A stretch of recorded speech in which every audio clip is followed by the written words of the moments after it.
What's up, dudes? Josh, owner of Dark Horse Tackle here, ready to show you how to throw whatever the heck this is. Ready? Throw it in the trash. We're going to teach you how to throw spinnerbaits. What rods to throw them on, what line to use, what reel to use, what retrieve to use, what color to use, blade techniques, everything you want to know. On our YouTube channel. Just search Dark Horse Tackle on YouTube. Find us there. Thank you. Hey guys, Josh Chilwood here, co-owner of Dark Horse Tackle, and we're going to talk spinnerbaits today. Before I go into, what kind of spinnerbaits to throw, where to throw them, how to throw them, all that fun stuff, we're going to talk about rod and reel and line. More importantly, the combo you're throwing this thing on is definitely more important than the actual bait itself, in my opinion.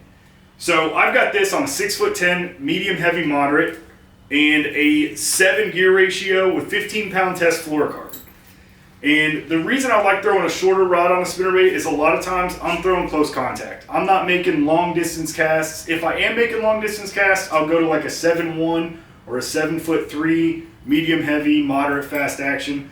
I like the moderate fast action because it's still got a really, it's got a whippy tip on it, but it will bend. That thing will bend, and you can get a good sweeping hook set. I'm not, you're not flipping, you're not pitching, you don't need that fast action rod because you're not setting the hook up like that. A lot of times I'm just pulling, and that's going to save that fish from, missing that bait.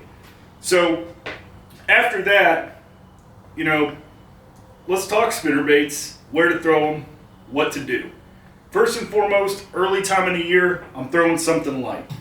I'm going to throw a 1/4 ounce with 2 Colorado blades or an Indiana blade. This is made by Seller Spinnerbaits, and I've got some more here too on the desk. Definitely really early in the year, you may want to get an orange blade with that muddy water, and add some flair to it. Add a little grub, just a paddle tail or a grub. That's usually the most common ones that I use. So early in the spring, this is what I start with. I got an orange blade right here, orange Colorado, and I've got, this is actually called an Oklahoma style blade. It's very similar to an Indiana, it's very similar to a Colorado, but it's just got that little angle there, and this is a hammered blade. It's gonna throw a lot of light, and in Ohio where we fish, there's a lot of muddy water in the spring, so as much sight, as much visibility that you can get, that's going to be big for you, especially during that pre-spawn where they're just kind of eating things that are moving. These baits in the springtime, I'm either going to fish them one or two ways. I'm going to fish it as fast as I can on top of the water, or I'm going to slow roll it. And slow rolling's a big, that's a big deal in that deeper water. That's a big deal when you're coming down, a point, or you're trying to fish some rocks with a spinnerbait. Just throw something a little different when they're shad around. And we'll get into those slow rolling spinnerbaits because I've got some big ones right here. These two right here, they're both over a 1/2 ounce. This one's 3/4, this one's a 1/2. This is just one of those spinnerbaits that you will want to throw on a longer rod, in my personal opinion. I'll throw this on like a 7.3, and what I'll do is I'll just cast it out as far as I can, and you'll kind of want to parallel. Parallel with a little bit of an angle and just bring it off as it goes down into the depth. And you just slow roll it. You let it hit the bottom and you just slow roll it. And you keep, you just keep winding and winding. And when you feel that fish, eat it, just reel that slack up and just slowly pull on it. Give it a strong pull. That fish will be there. If you're not feeling too confident on your hook set, or you're not, the fish are feeling shy, I suggest throwing a trailer hook. A trailer hook's a big deal on these baits. These trailer hooks can save you a lot of fish. A lot of times bass are just kind of slapping at the blade, or they're not necessarily reacting to it the way that they should be, which is, just eating it head on and going away from it. But a trailer hook can save you a lot of bites. And a good trailer hook will definitely help you hook more fish. These, there's so many different colors of spinnerbaits. There's so many different kinds of spinnerbaits. There's so many different blade combinations. And I've always, a lot of people, when they start getting into spinnerbait fishing, like, I don't know what blade to throw, I don't know what type of bait to throw. Go out there and just buy a couple, buy yourself a couple tandems, a double Colorado, or, an Indiana Colorado, like this one made by Seller, or a single Colorado. This is a great reaction. A single Colorado is a great reaction style bait where you can keep it above the water column and make a wake with the blade. You know, find what works for you and apply that to your everyday fishing. You know, before square bill crankbaits, it was spinnerbaits getting thrown into trees. It was these light wires with these big blades, just a small 1/4 ounce bait to keep it from sinking. And, you know, if you really want to keep it from sinking, again, you can throw a trailer on it, a curly tail grub, a paddle tail swim bait. That'll keep that bait up because of the resistance that it's giving. And it's not going to sink as fast, and it's going to stay up in that water column, and that blade's going to stay up there moving. But spinnerbaits, they're probably one of the most versatile baits out there. You can just, there's so many applications, it can get overwhelming. One of my favorite applications just all around the year is a tandem blade, like this cellar bait right here. This is a willow leaf blade and a Colorado small blade here. And what this does is it excels in just all around purposes. You can just cast this out and reel it in as fast as you want. You can cast it out and slow roll it. And one of my favorite ways to reel this is to cast it out and, you know, kind of just yo-yo, but pop it, just vary that retrieve. Throw some variation into that retrieve.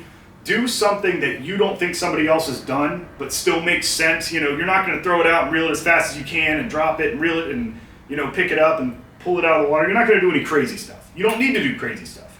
It's a simple bait, and that's the beauty of the spinnerbait, is how simple it is. You know, when I'm slow rolling a big one like this, once it's on bottom, you know, let it sit there for a second, give it 2 jerks, 2 quick jerks, and then just start that steady retrieve. Because a lot of times, when you're throwing a big heavy spinnerbait, and you are planning to slow roll it, a lot of those fish will see that bait coming as it hits the water. They'll see it coming down.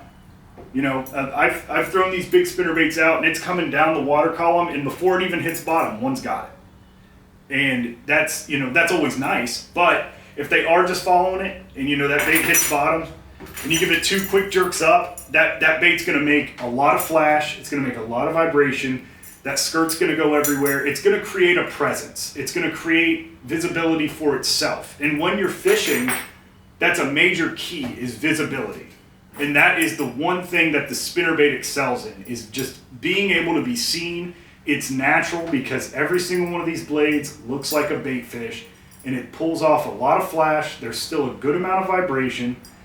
And this, you know, between the skirt, the blades, and just how compact this bait is, how versatile it is, it can be a serious weapon.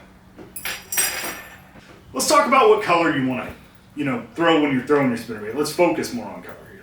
So, I've got 2 spinnerbaits that I love to throw in dirty water. Straight white and white with chartreuse and an orange blade.